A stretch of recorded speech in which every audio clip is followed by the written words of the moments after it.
All right, everybody, this is Dan Krull, and this is episode 5 of the Britt Kanawha West Hancock podcast. Most recently, I talked to Bob Steenlage on February 24th, chatted with Denny Brumm a couple weeks before that. Thank you to everyone for watching these episodes and reminiscing about Britt and West Hancock and Kanawha. My first 4 episodes have actually gotten almost 1,200 views, so again, thank you for watching. I really appreciate it. Today, we have a reunion of the 1973 state championship football team. I have Jim Diemer, Coach Ron Meyer, Bob Sweers, and Rick Kline. Um, Rick was the star wide receiver of the team, Jim was the quarterback, Bob was the running back, and Coach Meyer was Coach Sanger's defensive coordinator. So I'm really excited for this episode. We're going to break down every episode or every game of the 1973 season. 8 regular season games and then 2 playoff games. But before we get to these studs, here's some upcoming West Hancock events. Kind of the down part of the year right now in terms of athletics. Golf and track seasons are just starting up. Coach Mark Sanger's the head girls coach. Matt Welp is the boys coach. Jordan Savoy is the head girls golf coach. And Chris Gobelai is the head boys coach. The first golf meet for boys and girls is April 9th at Groose Recreation. And April 5th is the first track meet, and that'll actually be in Britt. Football districts came out just last week, I believe, and we are in a tough district in Class A. Lake Mills, Newman, North Butler, North Union, St. Ansgar, and West Fork will be in West Hancock's district. I see West Hancock, St. Ansgar, and Newman being the 3 top dogs in that district. And speaking of football, I just want to shout out Coach Travis Hagan. He is hanging up the coaching cleats after 21 seasons to spend more time, be able to watch his kid play football and just step away for a little bit. I did some digging on stats because that's what I do. In the 21 seasons that Coach Hagan was an assistant football coach, he was 170 and 60 was his record as a coach. 17 playoff appearances, including 2 state titles, and they won 10 district titles as well. So congrats to Coach Hagan on a great coaching career, and thanks for all that he did for the West Hancock football program. All right, the Sanger Legacy Fund was created to honor the late great coach Bob Sanger and his wife and former teacher Mrs. Linda Sanger. They both taught and coached at West Hancock and Britt for over 50 years and impacted thousands of students. The Legacy Fund raises money to help the communities of Britt and Kanawha, more specifically the West Hancock athletics and activities. Please consider giving to the Legacy Fund. I'm on the board of directors, so this is a passion of mine. You can go to sangerstrong.com to donate. And I've actually been looking for a sponsor for the podcast. I have an anonymous class of 1995 graduate who sponsored tonight's podcast. He wanted to be anonymous, so he said, tell him it's class of 95. He wanted to tell you 4 that he really wishes they would have beat Mount Vernon in 1993 in the state title game like you guys did in 73. They came a little short in that game, but he said that he's still kind of bitter about that game. So thanks to that guy for sponsoring the podcast. If you'd like to sponsor it, just let me know. Donate to sangerstrong.com, and I'll mention you a couple times on the next podcast. All right, here we go. I'm going to have these 4 introduce themselves briefly, so we'll start with you, Jim. Go ahead. Jim Diemer. I live in Britt. I graduated in 1973. Have not made it very far from my original 2 homes, which were less than 2 blocks away. Nice. So, veterinarian in town. All right, Ron, go ahead. Yes, I was at Britt in 1965. I left in 1974, so the 73 football team was one of the highlights.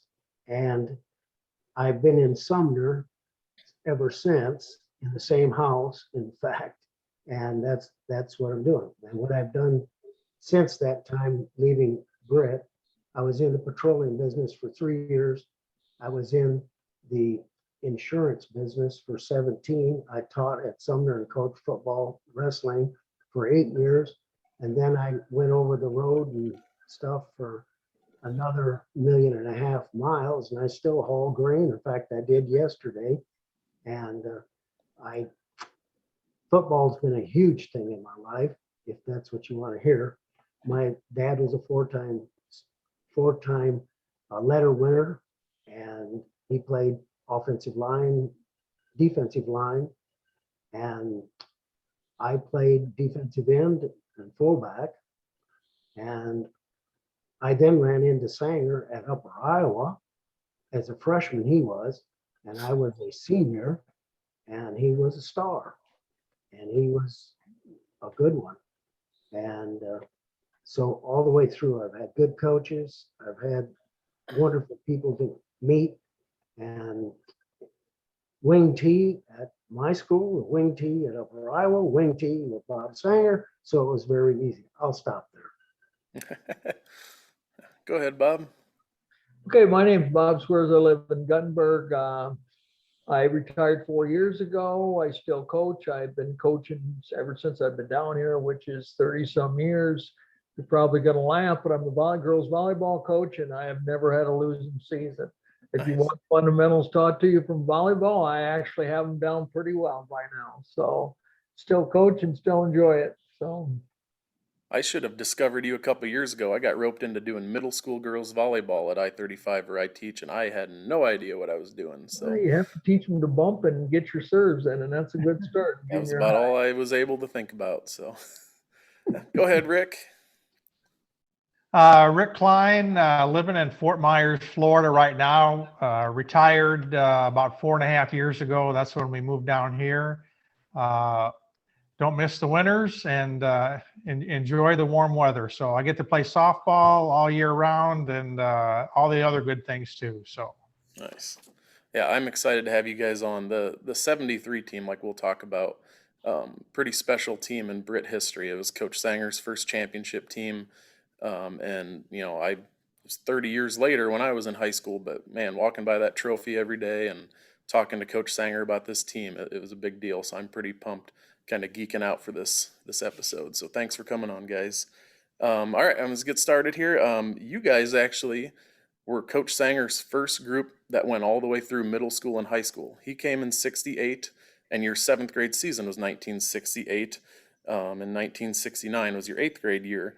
And like I said, those were his first 2 years in Britt. The varsity team those years were 1-7, 1-8. How about you guys with Coach Meyer leading the crew? How did you guys do in middle school? I don't remember 7th grade. I think we might have lost one game in 7th grade, but I'm pretty sure we were undefeated in 8th grade. And, you know, I can't remember my wife's birthday and all my grandkids' birthdays, but I seem to remember some of these things. But I think when we were sophomores, we were 5-2-1, and we were juniors, we were 6-3. So we've always been pretty good, I guess, when we were that top dog, I should say. When we were freshman, sophomore, we were sophomores pretty good, 8th grade pretty good, and obviously seniors, we were pretty talented. So yeah, not bad that year. So were you guys kind of tagged to be a good team coming up through the ranks, like through middle school? Did anyone, like Coach Sanger, kind of pinpoint you guys saying this is going to be the group that does well then, or?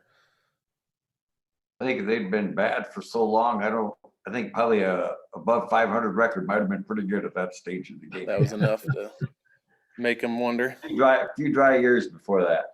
Yep. we had a lot of good athletes on that team. We weren't real big, but we had good athletes at all positions and skills positions. We were pretty talented. So Mm-hmm. Yep. So then going into your high school years, 1970 was your freshman year, 1-7 varsity. I'm talking 1971. The varsity team was 4-4, and then in 72, when you were juniors, you guys were actually 3-5. You had a couple close losses. I mean, you could have easily had a winning record then. Yep. So that's what really interests me about this 73 team is you go from 3-5 to 10-0. So we're going to kind of see those comparisons. 72 was also the first year of the football playoffs. When you guys were juniors in high school and this whole playoff thing became a new reality, was it a big deal to you guys? Was it kind of confusing? Or did you know much about it? How'd that get kind of rolled out to you guys? Dan, I want to go back to that.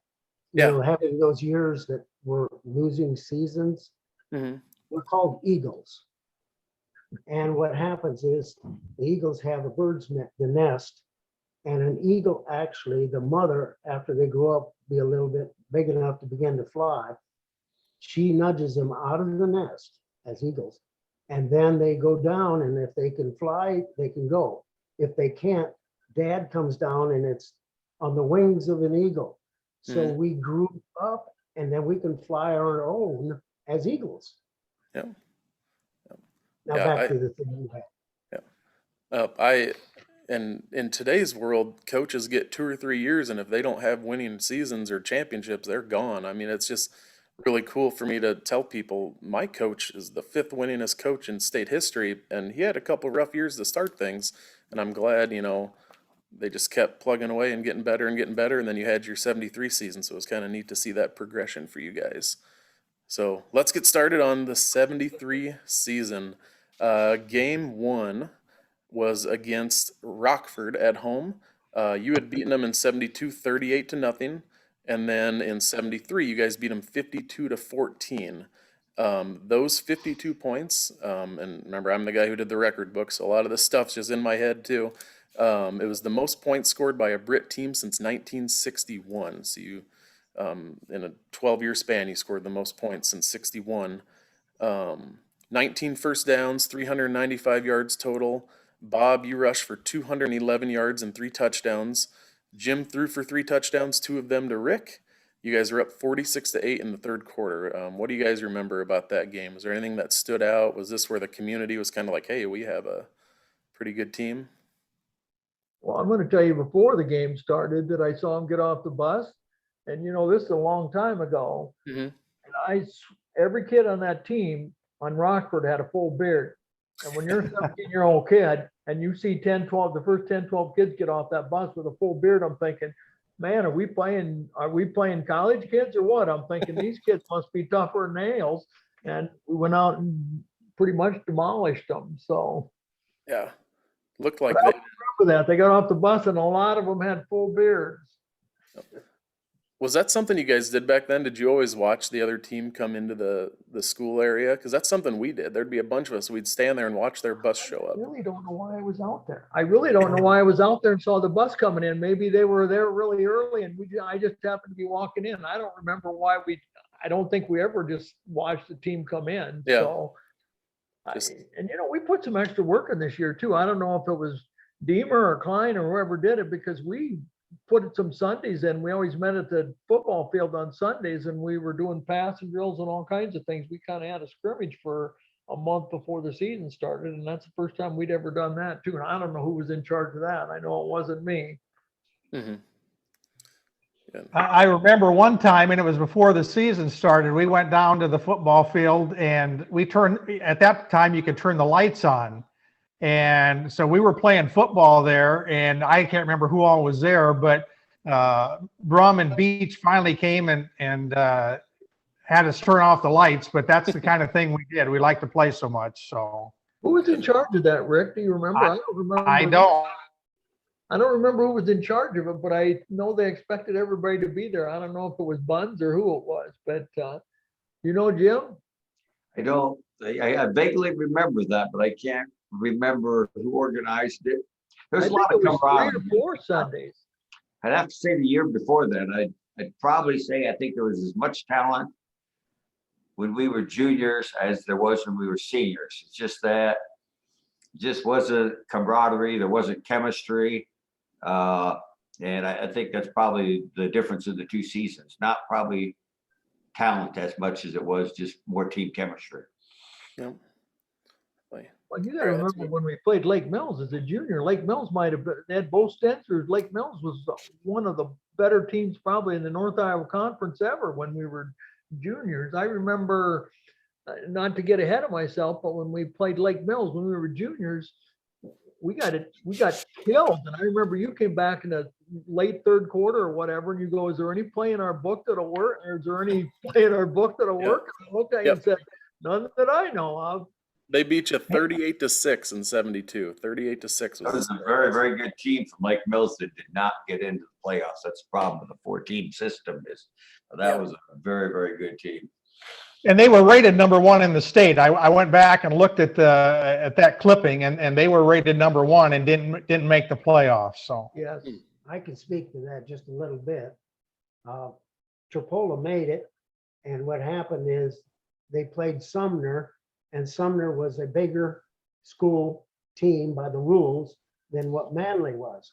So the very next year, Manley got dropped and Lake Mills took Albert Lee as the first game so that they wouldn't run into that again. Yep. And in that same scenario, the year that we got in, Sioux Center did not get to repeat as a champion, even though they had not lost a game, because we opened with Rockford and they opened with a smaller team. Do you know who the head Good coach of team Trapolo was in 72, Ron? What's that? Do you know who the head coach of Trapolo was in 1972? Well, Gene Perkins. Gene Perkins. Yep. Yep. I know. I'm from Sumner. We opened with him always. It was a Yep. rivalry like Garner and Britt. Yep. Definitely. Yeah, he's my next podcast guest. He so married I've a been girl doing- from our area. All right, let's move on to game 2 here. Belmont, you guys played them at home. Game 2, first game of the NIC. In 72, you guys beat them on the last play of the game, which happened to be a Bob Sweers touchdown run. This time in 73, we beat them 46-20. We were up 24-6 at half, 38-13 at the end of the third quarter. To me, reading the articles and looking at my stats, it was kind of the same tale of Rockford, where there was really no chance for the opponent to come back. It seemed like the game was kind of decided by about midway through the third quarter. You guys rushed for 313 yards, passed for 108, for a total of 421. 4 guys ran for touchdowns, including Mr. Diemer, who ran a huge 2-yard quarterback sneak. Jim passed for 108 on 5 of 10. Belmont, though, had 344 yards in the game on offense, though. So what do you guys remember about the Belmont game that year? Anything stand out? The only thing I remember is they had a good quarterback, Mark Havens, and they just kept running or throwing a lot of short passes. So we just kind of gave it to them and bend but not break kind of thing. So and they were the only team they beat us our sophomore year. So it was kind of a revenge thing for us too to win that game. Mm-hmm. I don't remember that game very much. Rick, was there a stalker playing on that team? He was a big one. I don't remember. I remember Greg Myland and Havens and. Okay. Yep. I don't remember much of that game. I really don't. That must have been early in the season. That one must have not. Yeah, game 2. Much, but. Yep. One thing I wanted to point out was you guys, that was back-to-back 300-yard rushing games as a team. So one thing I wanted you guys to talk about real quick, well, first, we know Bob was kind of the featured back, but Mark Stevenson's name came up a bunch, and then tell me a little bit about the offensive lineman on that team that led the way for you guys. Well, actually, our line wasn't big, but they worked really well together, and a lot of times they just turned people and let me get around them. So they were consistent. I think Buns kind of controlled everybody, and then we had Swenson and Swanson and Mickelson and Michaels and Hamilton, and they were all very good and pretty good pass blocking, and they had quick feet, and always made sure that I gave them plenty of recognition because they always opened holes for me. Yep.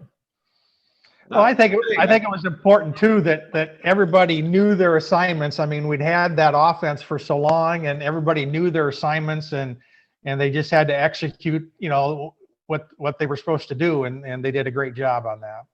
Mm-hmm. And Stevenson, we hit him on that reverse all the time because out of the wing tee, he was the one that would always get a lot of yards on that reverse. So they would hit me up the middle a couple of times, and then Stevenson and Pooch would go on the outside. And then with Diemer throwing the football, we were pretty balanced, so you couldn't really cheat on one thing. Yep. Was the name of the plays on offense the same as what we use today, like 245 dive, 236 trap, or was your terminology a little different back then? Do you remember? I think it's pretty close. It was like 242, and Yep, they were the 242 same trap. ones. Yep. The counters and A lot everything. of plays, just ran them all very well. Yep. Still hasn't changed, huh? Nope. No. It's pretty much how it was. So, yep. Let's move on to game 3 here. Forest City. This is the one that was the closest one on the schedule all season. You guys beat Forest City on the road 20-16. And the year before in 72, you lost 14-0 to them. So it was a little bit of a revenge game there and still a close one.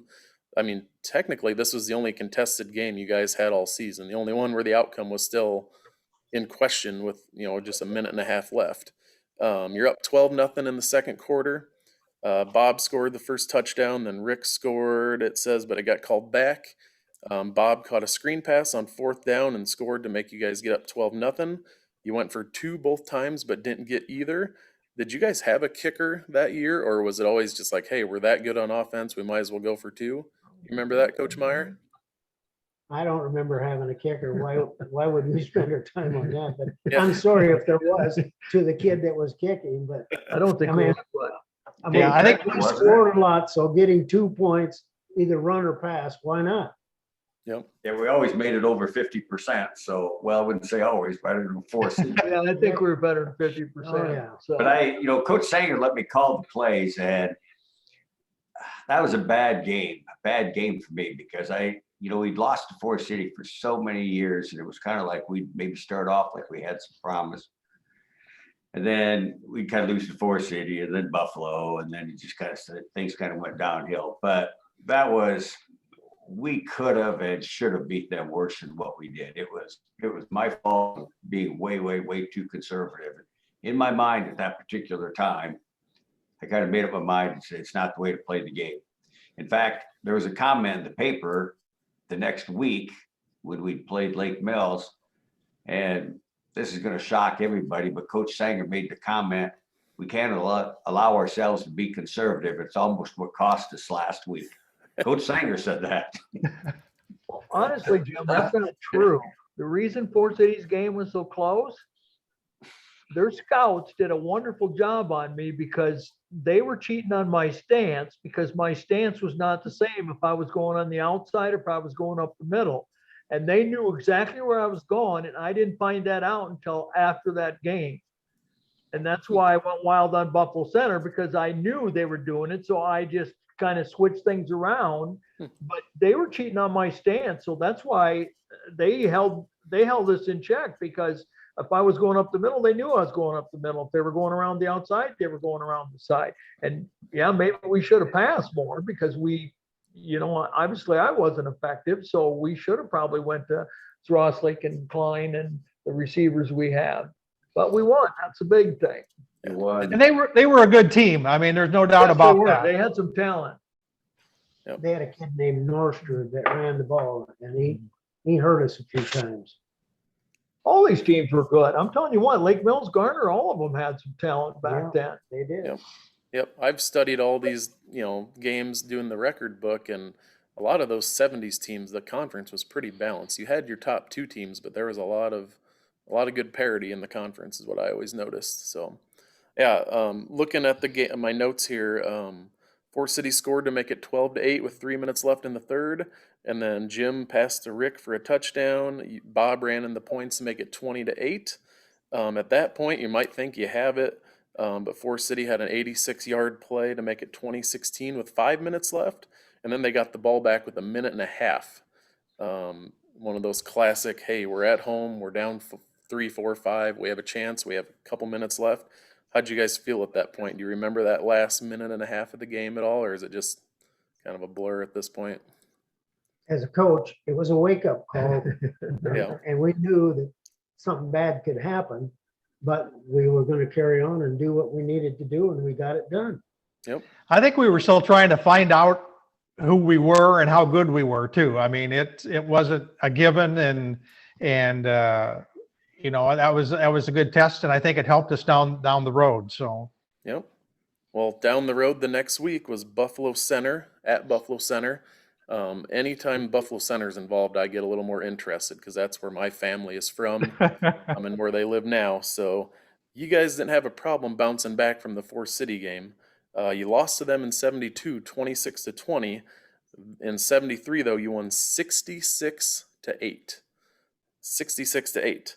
It snapped a 10-year losing streak to Buffalo Center at that point. To me, it's hard to fathom because we haven't lost to Buffalo Center since 1990 now. But back then, they had some pretty strong teams, and we had some down years and some close games with them. To me, that looked kind of like a revenge game. Like there was a few that year. Was there any one of those things like, hey, if we get a chance to to take it to them? Are we taking it to them, or was it more just we had a lot more talent than they had? Do you guys remember? Well, I think we had a lot more talent, but I think there was a revenge factor in there too. I think Buffalo Center had beaten West Hancock 63-0 or 66-0 one year.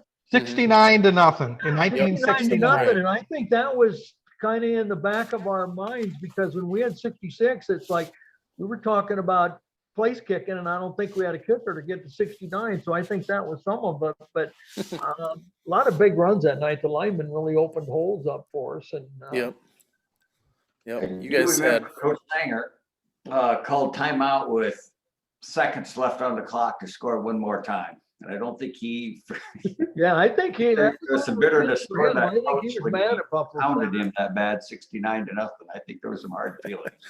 Yep. Yeah. You guys were 277 yards passing and exactly 277 running, which that 570, whatever it is, that's pretty high up there in the record book for total yards in a game. Bob, you had 3 rushing touchdowns. Jim, you set a school record that I know of so far, at least in the Sanger era, with 5 touchdown passes that game. And now that I know you called your own plays, that makes a lot more sense, you know. And 3 of those were to Rick. Mark Stevenson and Lou Banker caught the other 2. Tell me a little bit about Lou Banker. His name popped up, and his brother Bob popped up quite a bit in my research over putting the record book together. What was Lou like? Lou Banker was my middle linebacker. He would be, if you could name a position on offensive one, he was a quarterback of the defense. Mhm. He sat behind the line about 6-7 yards, and he keyed on the fullback. That was his duty to do. And he could do some hitting, very much so. Now, that doesn't discredit Bob Sweers or He loved it. he's the nucleus, and he meant business when he tackled people, and he had very good foot speed. And on his right and left would be Mark Stevenson and Mark Harmon. Yeah, Lou was tough. Yep, he was the leading tackler that season, I believe. We didn't get a hit during the year much. So when Lou was hitting the sled, we'd hit the sled. He was pounding on the sled because he wanted to hit somebody. So when it came to Friday night, that's what he wanted to do, was hit somebody. Well, you mentioned that, Bob, about not hitting much during the week. I mean, we only had 25 guys out on the team. And I looked back, I compared our senior picture with our junior picture, and there were 6 guys on the team our senior year that weren't there the junior year. I mean, from our class. Zroslik, Betcher, Howlett, Richie Nelson, Mark Harmdirks, Paul Hamilton, all those guys weren't there our junior year. Really? I didn't realize. We were so much better because they were all integral parts of the championship team. Well, yeah. Can you imagine if we wouldn't have had them? I mean, it was. Absolutely, I don't. You talked about those numbers. The first thing that Bob Sanger did, he asked me to be his assistant in that year. I wasn't an assistant before that. I was in the junior high program. Yep. But anyway, he asked me if I would do that. I think Jim Timmerman was the one before. And I said, yes, I would. And then he said, I want to run the offense. You run the defense. And that's what we did. His wing T, well, now I find out, but that's how much I knew. I knew it was going on, but he and Jim Diemer and they did the offense. They did this stuff. I did the defense, and I ran a 6-3-2 man-to-man. In other words, Doug Pooch had to cover man-to-man. Dave Betcher covered man-to-man. The linebackers covered the backs man-to-man. The defensive ends on the line actually made it look like a 4-5-2 defense with them being linebackers. Now, they had their assignments, and we didn't change it the whole year. In fact, 20 points is the most that was scored on us that year in any one game. Mm-hmm. And we could take almost the whole team off the field on offense. Bob could talk to them. Yep. Take the whole defensive team off the field, and I could talk to them and still keep things going. Sweers and Stevenson, until we had things under control, played defensive tackle for Sweers, and Stevenson a linebacker. But that's how it went. So I call it the dirty dozen on defense and dirty dozen on offense. And it was balanced out. Yeah, it's interesting though, because Rick, I don't remember those 5, 6 guys, and they all helped a lot. And I didn't realize that they were not out when we were juniors. Well, I remembered a couple of them, and so then I pulled both of the yearbooks out and I compared the pictures, and I was just amazed that, and I didn't I didn't count any juniors, but I did out of our class, and I was surprised. And Hamilton was one of those too, huh? Yeah, he wasn't in the junior picture when we were 'Cause junior. Hamilton was a pretty tough kid. I think he even went and messed with college football somewhere, one of these Yeah. small colleges. So, and Betcher and Hollett, all those guys helped out a lot. I didn't realize that. That's probably a big difference between the senior and junior year. And nobody got hurt. I mean, that was the key. That was the key too. Ron and I were talking earlier. You're absolutely right. We were all dinged up a little bit because you can't play football season without getting dinged up, but we didn't get anybody. I think there was not one kid that didn't miss a game because of injuries. Well, Bob Sanger and I talked about that. We did not want any one player to get hurt during practice. Now you'd think, well, how do you learn how to play this game? You can play the game without having to scrimmage each other until you hurt somebody. So we spent a lot of time going through it slow, a little faster, and a little faster. Well, the defense is running man to man, so we knew who's going to be where, and offense did the same thing. But yeah, we could have some cutaways and dashing and staying in excellent shape, but we didn't get hurt. I know that Jim Diemer begged me several times, can I go in on defense? No, because we don't want you hurt. Well, against Osage, we're going to get to it, but I'll put it in and then we'll talk about it. But we got ahead, and they were upset. And so we had the total offense playing defense and the total defense playing offense. With 25, 26 kids, you can't go anywhere else because that's all you have.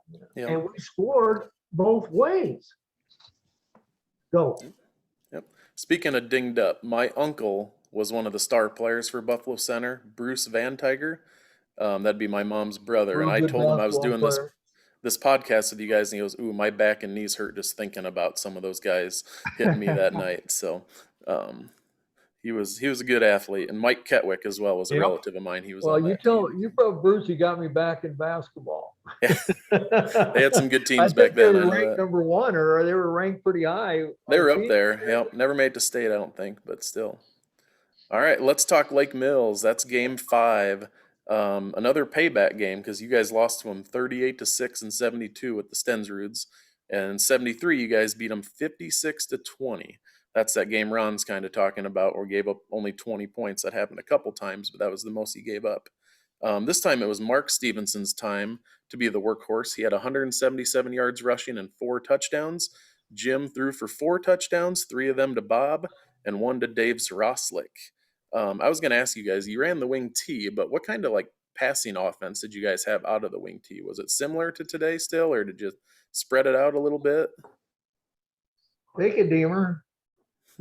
It seems to me we spread out. Didn't we have some slants, Rick? And We did both. We had some play action, and we also would spread wide once in a while too to open it up a little bit. So yeah, it wasn't a real wide open offense. And I don't remember lots of long passes. I remember more shorter passes than long. A quick slanting with Rick was always a good play. yeah. And he was quick off the ball. So that was kind of a bread and butter type offensive play. But the one to Sweers, that play I don't think came in until later, but it was kind of a fullback. Crappy fullback. Yep. 234, 232, whatever it was. And then he would go out and then come over the middle. And for whatever reason, that play seemed like it worked really well. It did. That was a big play. He had a fair number of touchdowns off that one too. So it was kind of down the middle, but he had not a long pass. But anyway, so that was kind of what I remember about the passing game anyway. Cool. And Rick, you had an interception in that game as well on defense, so I wanted to point that out. Yeah, and Mike Stensrud tackled me and hit, it was like I was a feather. He just knocked me over. He was the only thing between me and the goal line, and I didn't make it. So Possession. We're a possession type offense for 50 That's years. right. So, That was a huge game though, because I think Lake Mills was undefeated coming in there too. There was a huge crowd that night. I think every standing room only was full. I remember that game because Mike Stensrud obviously was their star player. He was playing the first half as an offensive tackle. And because it wasn't working real good, he went to fullback the second half, which was a little more effective for him. And I remember that you had to make a decision on defense, what to do with him at offensive tackle.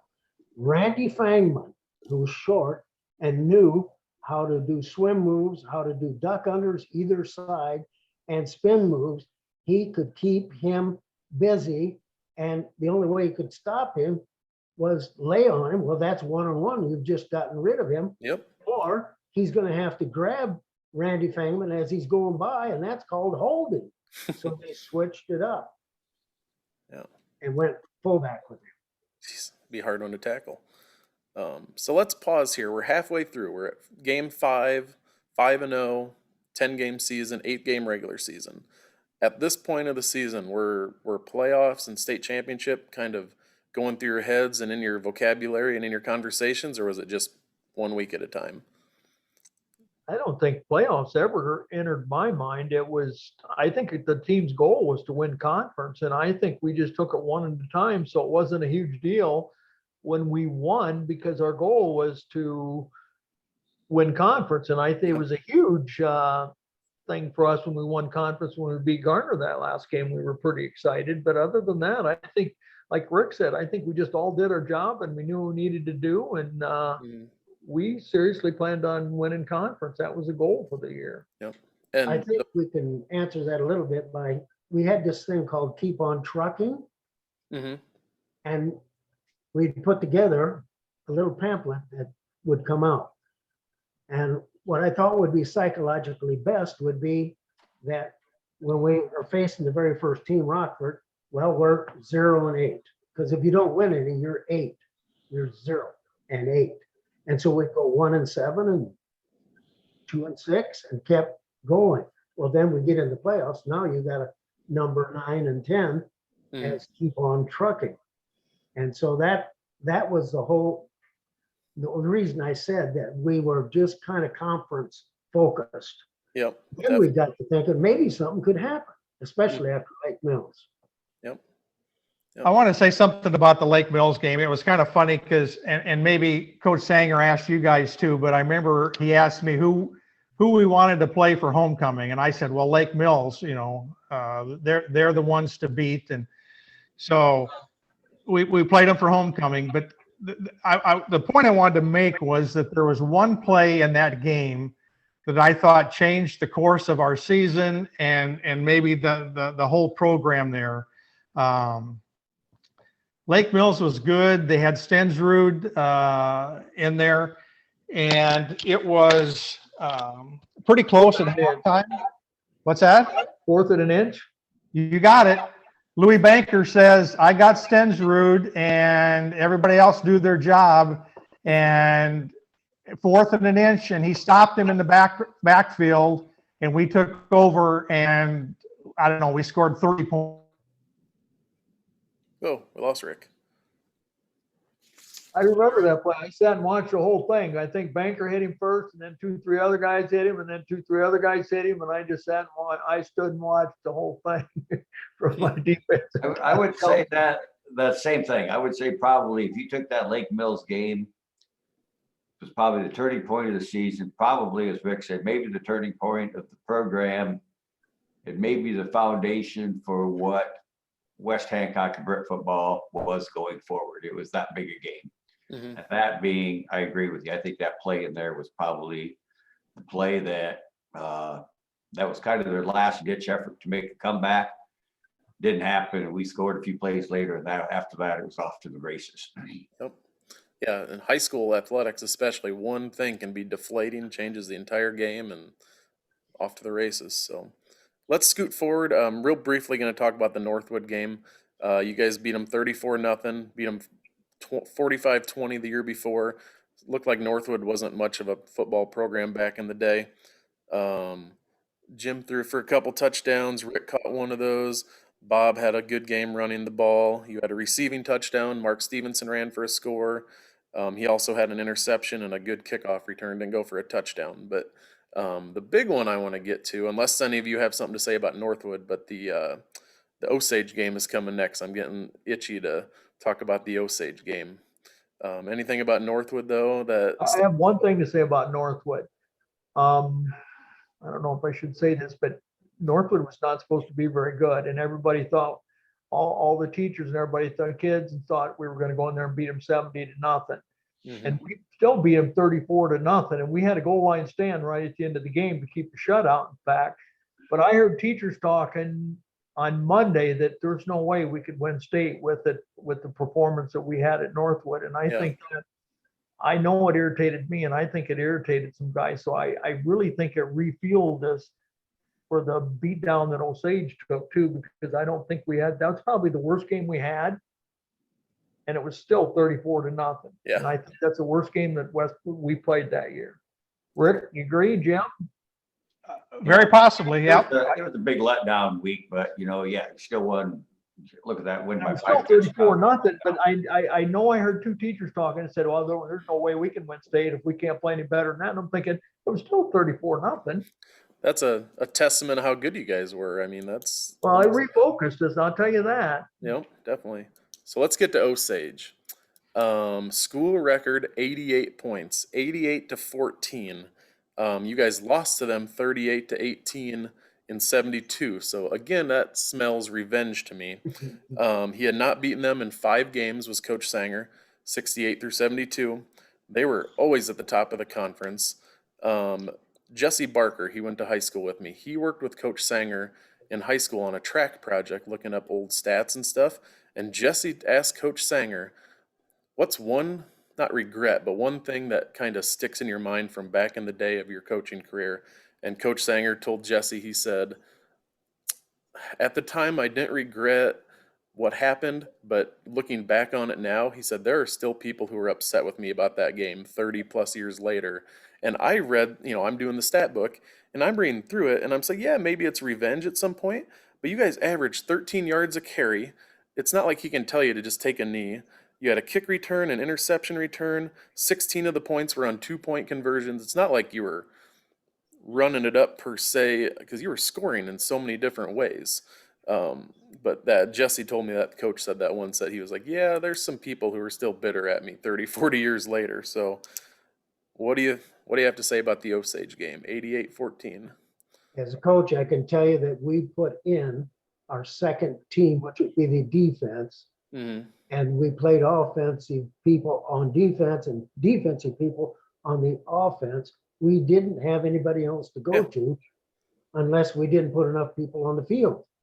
Well, and here's another thing people don't realize. I'll bet if you look at time of possession, Osage had the football more than we did. Yep. Because when we got the football, we were just going 40, 50-yard sprints. Yeah, what do you do? Both our linebackers were hurt that game.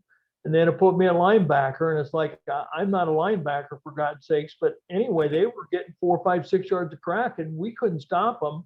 Yep. So I might have been mad at Sanger, but I'm still regretting after all these years that we didn't let him score a couple of times, because I wanted 100. We should have got 100 on him. All we had to do was not have possession, and we could have scored 100 easily. And I know Mark Hartwick's dad is one that preached that after the game too. But it's like, if we would have just not stopped him a couple of times, we would have scored, because we could do anything we want that night offensively. We could have threw for touchdowns, ran for touchdowns. Yep. Well, I remember when we were on offense, there was times we told Osage what we were running. I mean, so they knew they were that bad defensively at least that night they were.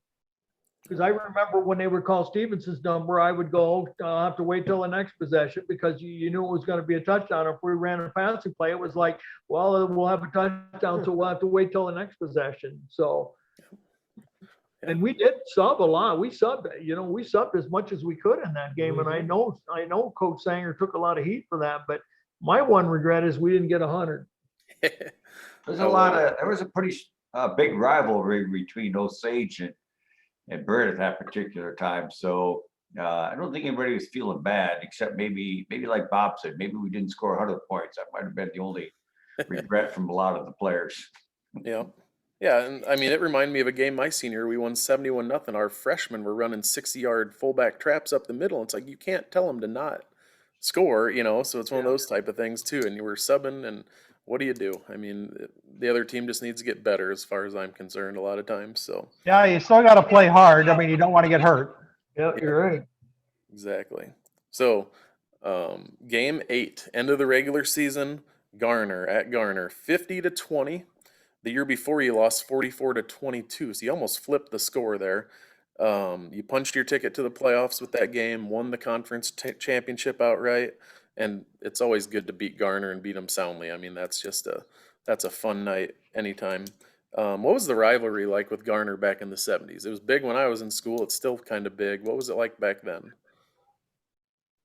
I think it was huge. I know, talking to Banker and those guys, they were really trash talking that they were going to ruin our season and beat us. And it was a big rivalry. In fact, well, I'm not going to say how that bee got burned on their football field. But Yeah, I've heard that story. Yep. What do you guys remember about in the fact, Garner? in that game, it was 14-0 before they made a tackle. Because I think we ran the kickoff back, and then they fumbled the first play from scrimmage, and then we scored the first play we had it. So it was 14-0 before they made a tackle. Mm-hmm. Yep. Rick, Jim, what do you guys remember about Garner back in the day? Oh, go ahead, Ron. I said the athletic director, Steve Everett, he was football coach at one time, and Britt had great teams back then. Yep. Really good. And he played a big part in my visiting with him for that one year that I coached with the varsity, and telling me some things about defense. But Garner was somebody you wanted to beat, and it goes back to then. And they had a kid that played for Drake, and he could run like the wind. And there was wars that went on, apparently, according to Steve. It was a big rivalry game also. Truthfully, I didn't think they stood a chance against us. I really didn't. But they had a lot of particularly good junior players. In fact, they played for the state championship the following year. Mm-hmm. But yeah, it wasn't. I remember that same thing. We scored 14 points right off the bat. We were never really challenged in that game. Yep.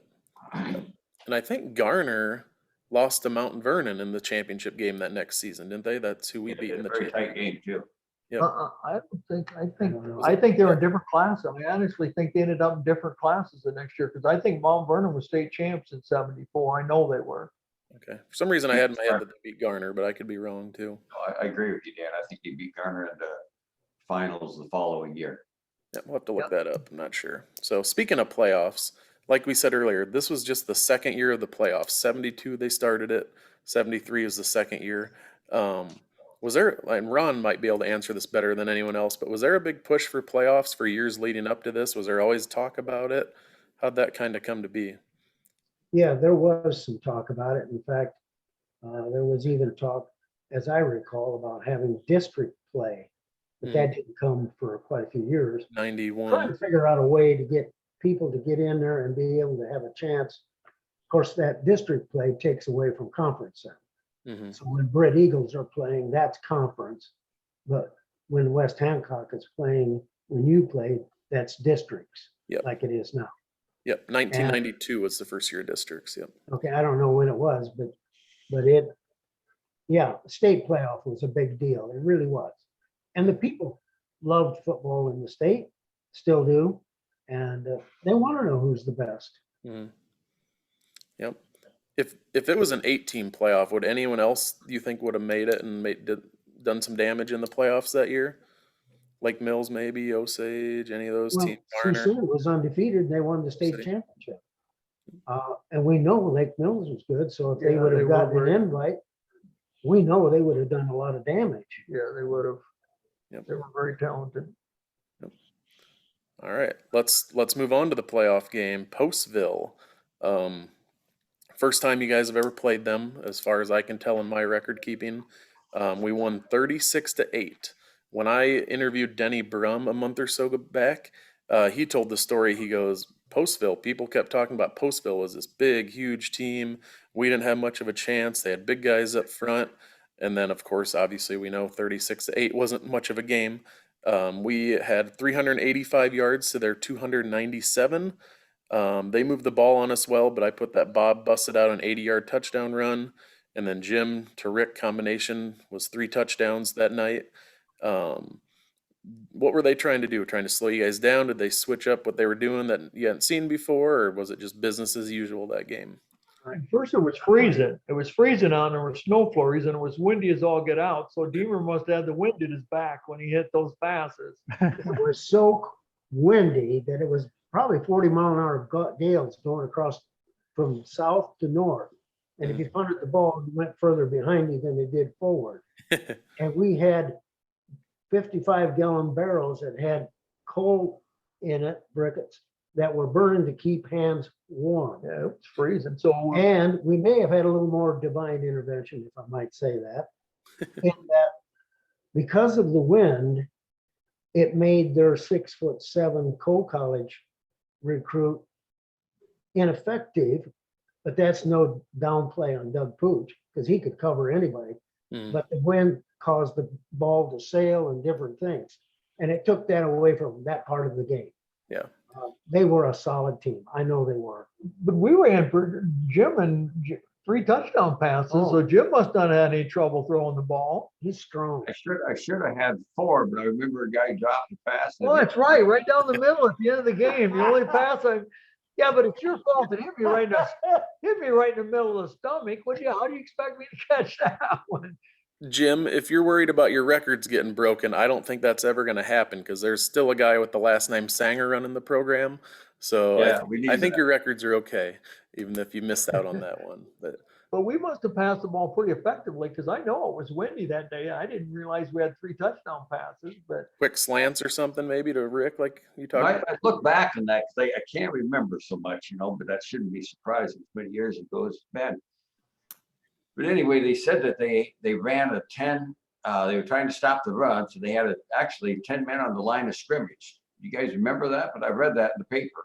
I seriously don't remember it. I don't remember much about that game besides it was freezing cold and they were really never in it. I look back at the article too, and they hadn't given up a passing touchdown all year long.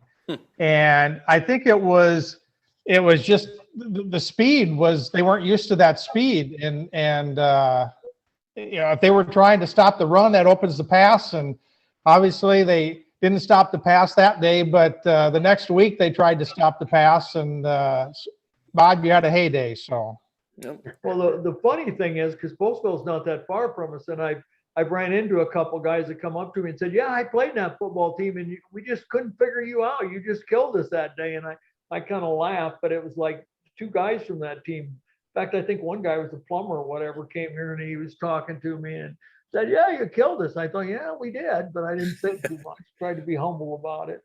Couldn't figure it out. You ran the wing T. I mean, you just got to stop it. But yeah, that's easier said than done. I could say that we won that game because the officials knew who we were. The two of the officials were from my hometown. They walked in and said, "You're coaching here?" "Yeah." Never said anything. They called it okay. I mean, but anyway, that actually did happen. Funny things happen if you live long enough. Yep. What were your crowds like, especially for this playoff game? Did you guys fill the stadium? I mean, all the stands and around the Oh, fence I tell you line? what, I think they estimated when we played Lake Mills, there was 2,000 people. I'm serious. They were talking 2,000 people at Lake Mills. They were all hanging from the rafters at that game. It was 2 undefeated teams. Mhm. Yep. Britt's Mills, a good Lake support. Mills was, I still think was the biggest crowd I've ever seen. There were quite a few at Postville too, right? But I don't think I've ever seen a crowd quite as big as there was for Lake Mills. Oh, Lake Mills was enormous. Everybody in the North Iowa Conference that had any interest was at that game. In Postville, there were a lot too, considering how cold and windy it was. Yeah, first ever playoff game. People are excited, Yep. I'm sure. So, and that's something, just talking about West Hancock in general, just the amount of support people still give to the football team and all the sports. You guys know that we have the live stream that they put online. They do Lake Mills, Garner, Forest City, North Iowa, and West Hancock games on there.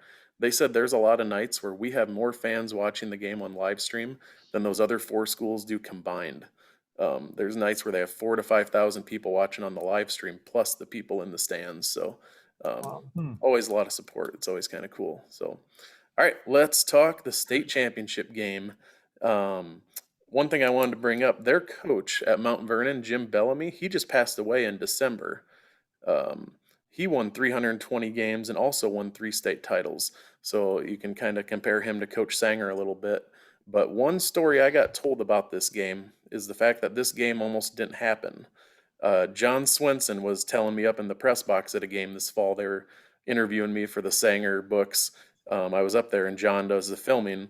John said that you guys were late for the game and had like minimal time to get ready, and they were like, you have like 10, 15 minutes or this thing's not happening. Ron, you might have a little more insight on that. Do you remember that Well, happening? I didn't realize we were late, but I knew it when the officials came to the bus door and said, you got to get ready to go in 5 minutes. You just about missed it or something like that. Yeah. Sanger panicked. You don't see Sanger panic very often, but we went out and warmed up quick and went to work is what we did. I don't remember. I don't remember that. I know a lot of people said something because, in fact, I was asking Ron before we got on tonight, and I said, "Why were we late?" And he goes, "I don't know." I didn't know about it either. I didn't know about it until I think maybe last fall or whenever it was that they had that same thing for Sanger, and John mentioned it then, but otherwise I did not know it. I didn't know it either, Jim. I had no clue. Nobody. I never heard it till years later that game almost not happened, and I never knew it. Never heard it. And I beg, Rick, we can't hear you. Yeah, your audio. Well, we're trying to, Rick, your audio's not working. We couldn't hear what you said there. Can you say something? He might have lost us. oh, I'm back. Oh, there you go. Okay. Yep, go Do ahead. you Say what you're remember that, saying. Rick? there. What's that? Do you remember that we were all late? I didn't realize we were late. Did you realize that? I don't even remember, honestly, that we didn't get the normal warm up. I don't remember that. Yeah, it was quick, but Yep. we were late. I remember the officials coming to the bus bar. Yep. When I played in the early 2000s, we'd get to an away game like 2.5 hours early.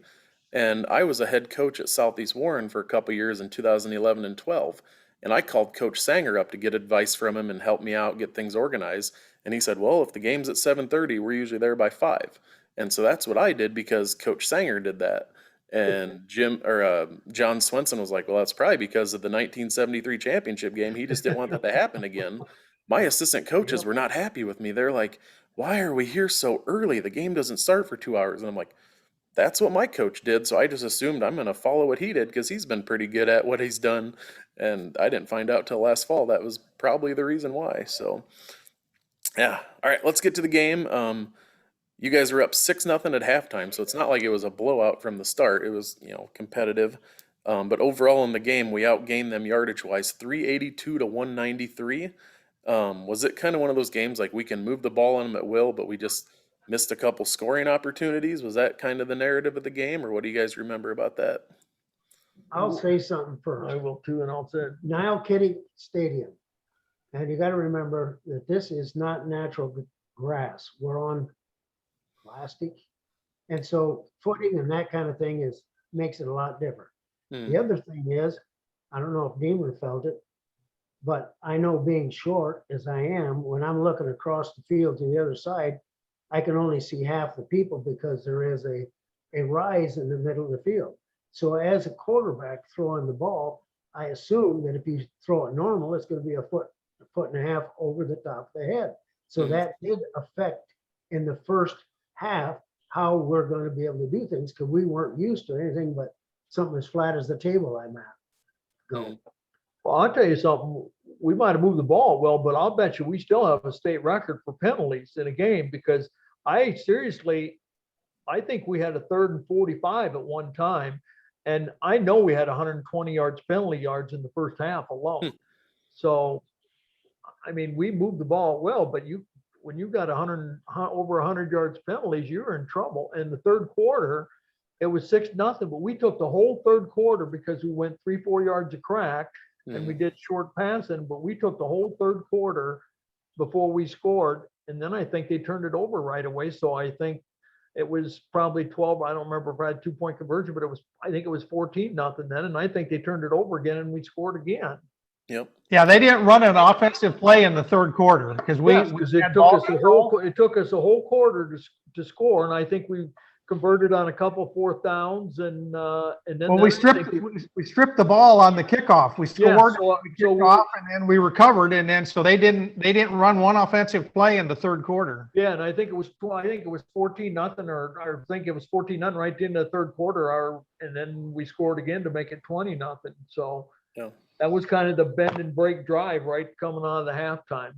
That's unreal, though. Not a single play. In the 2020 quarters this year at Britt against Grundy, Britt did not run a play in the first quarter, and we were tied 7-7 at the end of that quarter. So that's a pretty rare feat to have happen in a game, that's for sure. Bob, you rushed for 254 and had 3 touchdowns. You also had a receiving touchdown, and then you scored 4 2-point conversions in that game, which was a Class 2A championship game record until I think just a couple years ago. A couple kids tied it over the years, and I thought I saw that someone had broken that because I didn't see you in the stat book anymore, but I could be wrong there as well. But every year I'd look at that and see that your name was still on there. I always thought that was a pretty big deal. Well, kind of a funny thing with that is because I coached football down here for quite a few years, and I was a football coach one there, and we took the football team down there, and one kid said, "Who's this Bob Sweers kid that this guy just broke his record?" And I thought I was going to pound. I mean, I really thought I was going to pound the kid. I thought that record held for 20 years, for God's sakes, and it got broken. He was sitting there watching it, and then he was making fun of it. I thought, I think Let's say this about this may or may not be right, but when I was kind of look back on some of the old papers in there, and despite having a very good game, and again, that first half was just kind of a disaster. You know, we moved the ball, moved it well, just at some big penalties. But in one of those newspaper articles, it said that you had 80 yards more that were called back due to penalties. Oh, geez. oh, I knew we had a ton. We had a ton of penalties, No, I think it was absolutely, because we moved it well. 80. That kind of makes you wonder sometimes too that, you know, you got different routes because we didn't have that many penalty yards all year if they just let it go, or they were a lot tighter down there when they called it or whatever, because our linemen really did not have that many penalties during the year. I know Bob ran the ball a lot and he caught the ball a lot. On the other side, in the middle linebacker position, was a guy named Huffer. And he was a bigger, Oh, and geez, he they were tough. wrestled for Iowa, and he also played football for Iowa. And Bob put 254 yards, was it? Yep. And some pass catches on him.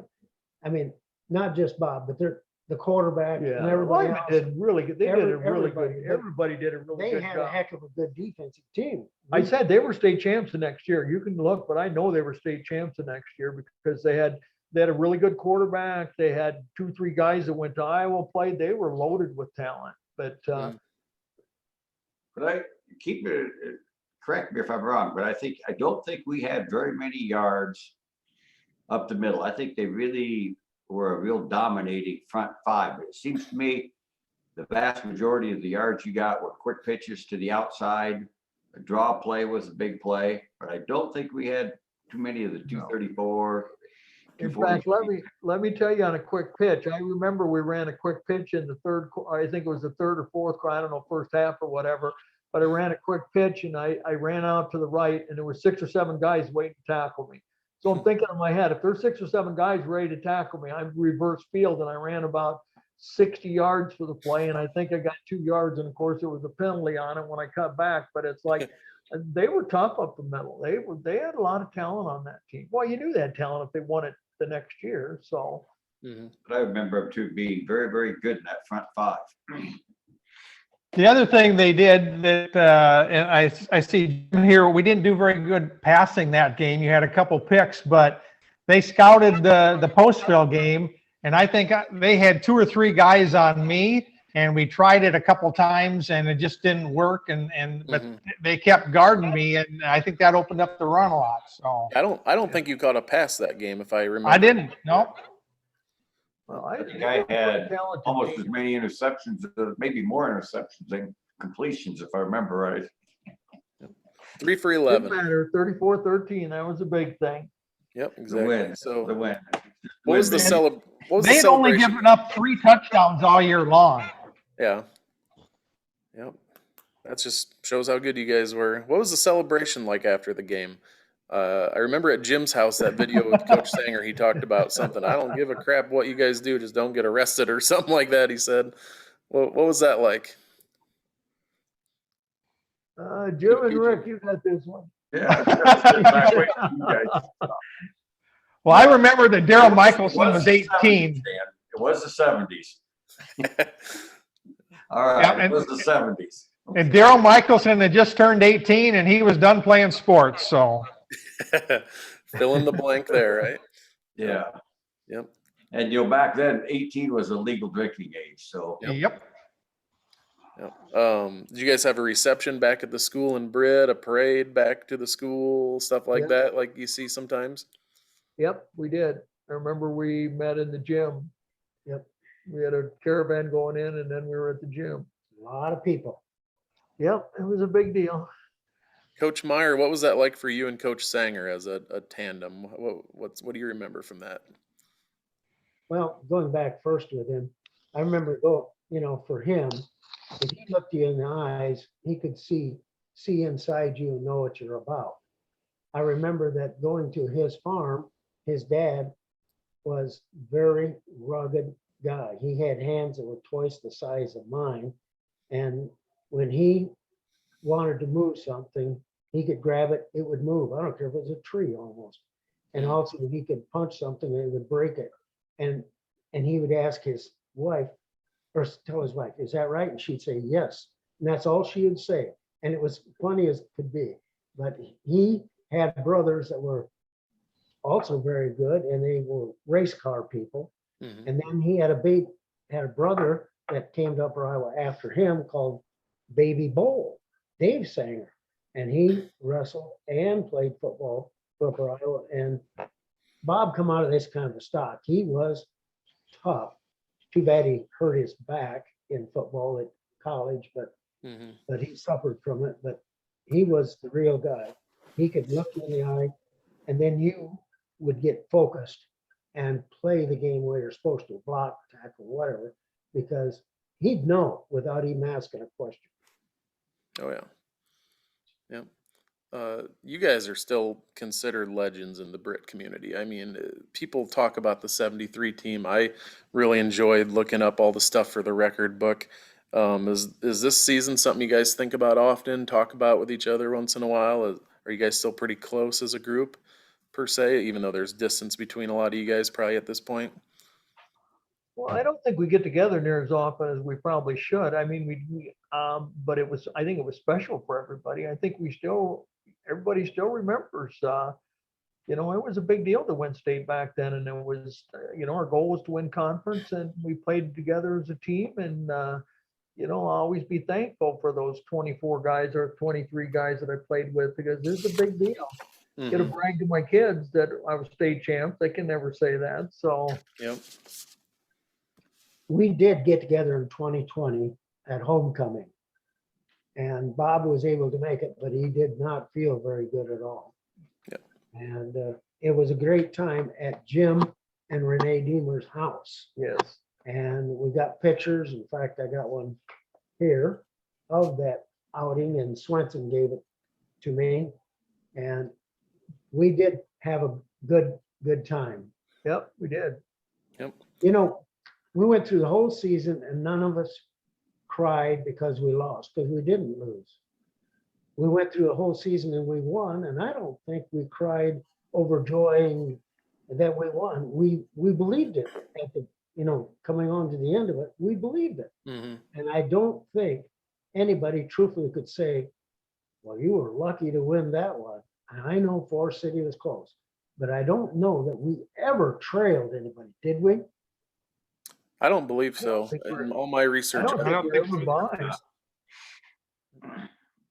We were ahead of Lake Mills 14-0 right away, and then it was 14-14, and then it was 20-14, and that was, after that, we dominated. So I don't think we're ever behind. nope. As far as I can remember in my research, you weren't. So, yeah. So this is a good segue, Coach Sanger. Let's just, if you have any good stories or the way he impacted your lives or anything, maybe Jim, let's kind of go around. Jim, is there something you want to share about Coach?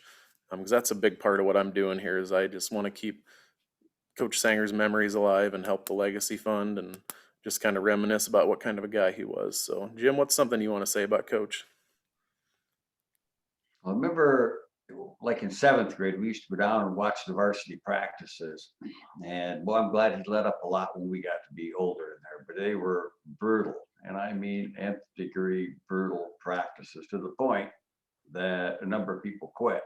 And that was a learning curve for him. I really think it was a learning curve that he loved to win, and he hated to lose, just probably worse than he hated to win. But anyway, I think he was just so disappointed, on losing that he couldn't stand it very well. And it was kind of just learning to coach a little bit, a growing curve. And but a good guy, and gosh, like I said, just wildly competitive, and just I always felt like he had your back. I have all the respect in the world for Bob because of that. And he loved to win. I mean, you could see that he loved to win. We'd play ping pong, and he could never beat me in ping pong. But man, I still remember he was scary when he got angry. He was scary. Throw the paddle down. Probably didn't help that I hot dogged it up and ran victory laps around the ping pong table either. To rub it in a little bit. But anyway, no, good guy, good coach, and real fortunate that I feel very fortunate to have a coach like him. And then I also had Coach DeLeon too, and both of them just really, really good coaches and good guys. I'll kind of piggyback on talking about some of those practices that Coach used to run. I don't think we've talked about it. You guys have cut out here a couple times, so if I'm repeating myself, I apologize. But I remember like the preseason when we were seniors, he kind of made a deal with us that if we could all run, including the linemen, the mile under 7 minutes, we didn't have to do 2-a-day workouts. So we only had the one practice. You guys remember that? I do remember we had to run the mile coming in, yes. But yeah, so it was, I think that was maybe part of the, we only had 25 guys. Let's work on fundamentals and stuff, and everybody was in pretty good shape. So the other story I have about him, and I'm very thankful for this. When I was a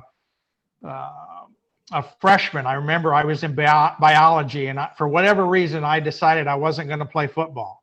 I had a lot of fun in junior high with Coach Meyer.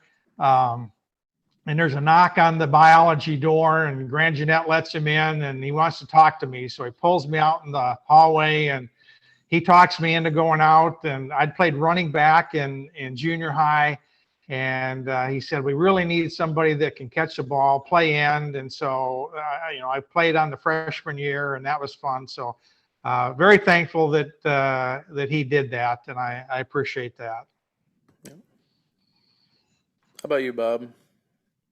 I think he taught us a lot of life lessons, and I think we helped his career along, and I think he learned an astronomical amount from us, and I think we learned an astronomical amount from him, and I think he just let us play football. He just gave us direction, was always very positive, and he was one of the toughest son of a gun you ever seen. I'll tell you that. Mm-hmm. I'll tell you what, I remember a lot of times that he would bet us that he could lift a certain amount. He would take a tremendous amount on barbells and lift it up one-handed. And I mean, I remember the football players looking around and their mouth would drop open how much weight he could lift with one hand. It was a tremendous amount when he was back there.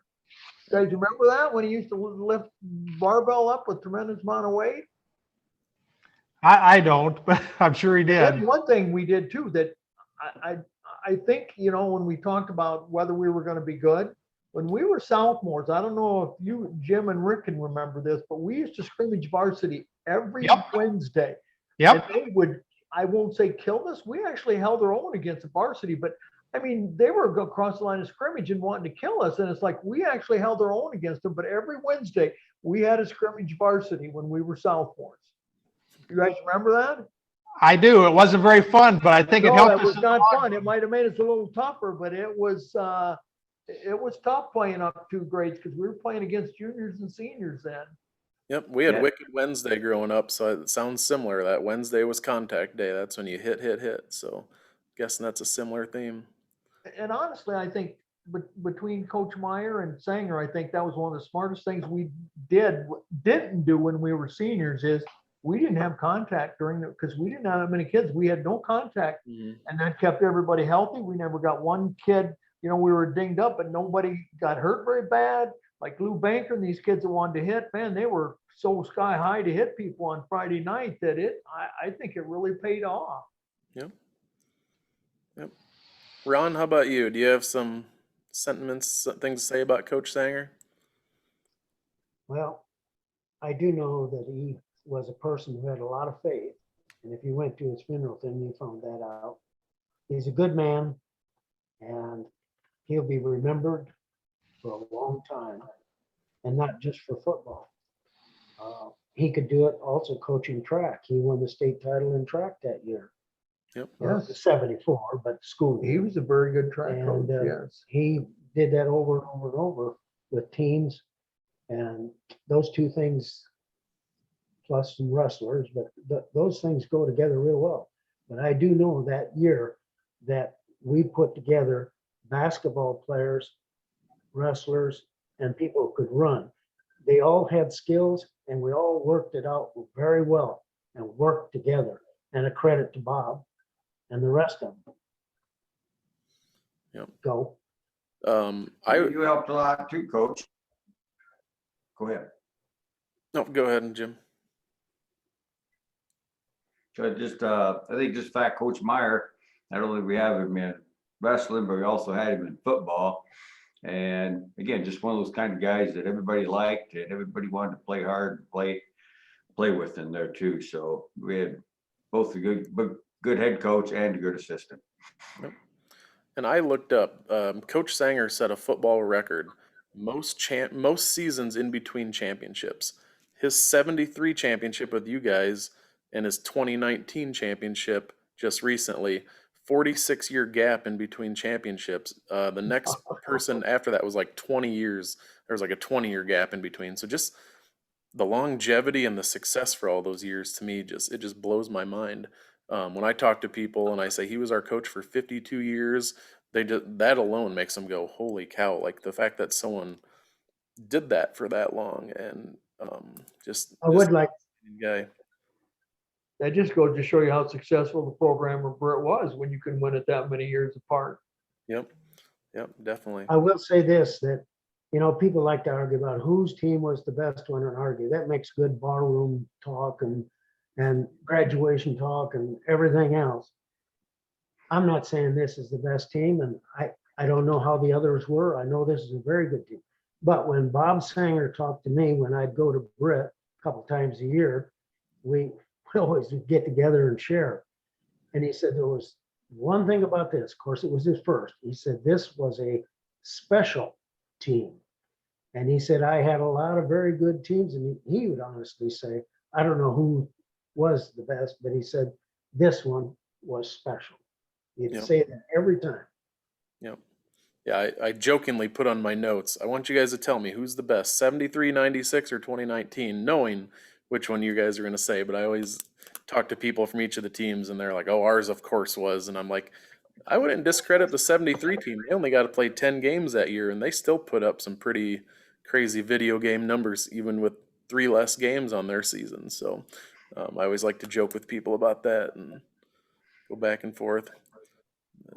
That kind of reminds me of the Michael Jordan joke If you ask me if we were better than them, Michael Jordan asked him if they could beat LeBron.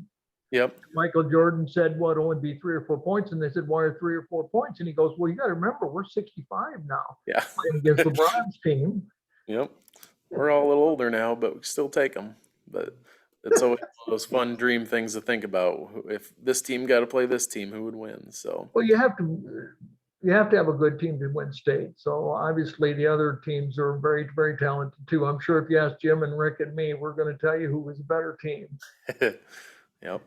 And it's just cool for me. I don't get home very often anymore, but growing up, seeing those trophies in the trophy cases, 73, 84, 85, 86, 80, just down the line all the way to when I was playing. It's just a cool legacy. And I think you guys are the ones who started that. There were some years in between when we started going to the playoffs more regularly, but you were the guys who started it all. And I know people in Britt and Kanawha still appreciate you guys and think highly of your team. So, all right. To segue, please consider giving to the Legacy Fund. Go to sangerstrong.com to give. In a couple weeks, I'm going to talk to Gene Perkins and his son Steve. Gene was the longtime defensive coordinator at Britt and West Hancock. After that will be Mark and Jim Timmerman, and then Rick Sanger, Don DeWard, the 1986 girls state champion golf team, John DeLeon to talk about his dad, Stacy and Seth Gopel, and then I just added Nate Schur to my lineup to do this summer sometime.